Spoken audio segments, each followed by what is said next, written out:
Welcome to BFN Roundup, where we talk about all things impacting businesses, we talk about finance and news as well. Let's get right into this story. It's about Brexit, and the UK has pulled out of Brexit talks with Canada, believe it or not. So we've been trying to organize a trade deal over the past few years to replace the EU trade deal that we had through the European Union, and it looks as though we were making some progress, but now the UK has pulled out.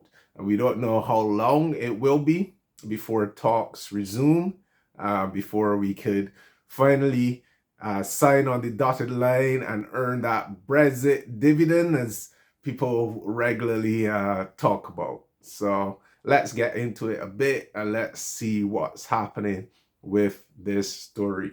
So it starts out here nearly 8 years after Brexit campaigners persuaded a slim majority to vote to leave the European Union on a platform that included promises of a brighter future as a global trading nation.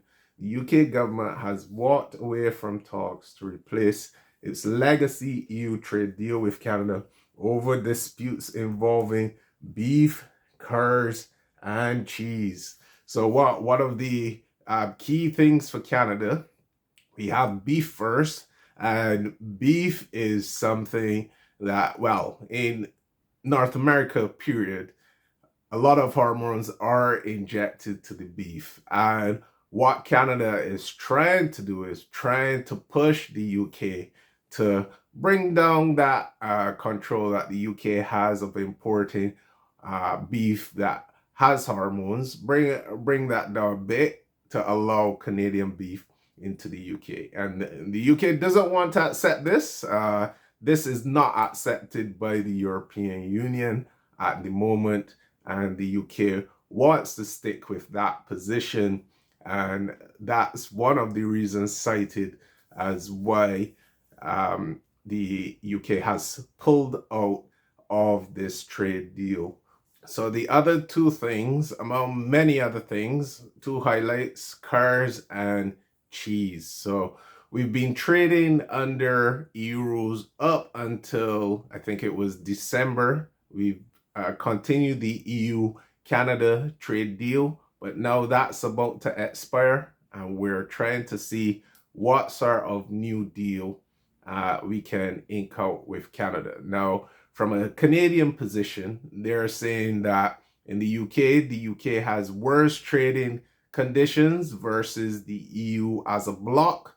So from their perspective, you shouldn't be getting the same kind of deal as the EU. Now, that position is something that a lot of Remainers have been saying from the beginning, that you're not going to get the same sort of deal outside of the EU as you would inside of the EU, and Canada seems to be confirming that.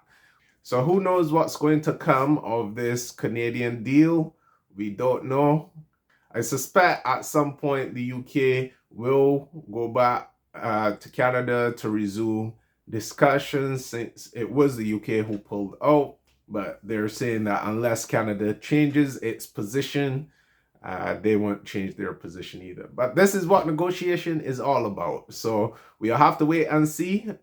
We have the EU-Canada deal expiring for the UK. So at some point, local producers may be exposed to higher tariffs, and I'm certain that the government would not want to let that happen. So that's it from me for this story, and I'll wrap it up there. Talk to you again soon. Bye-bye.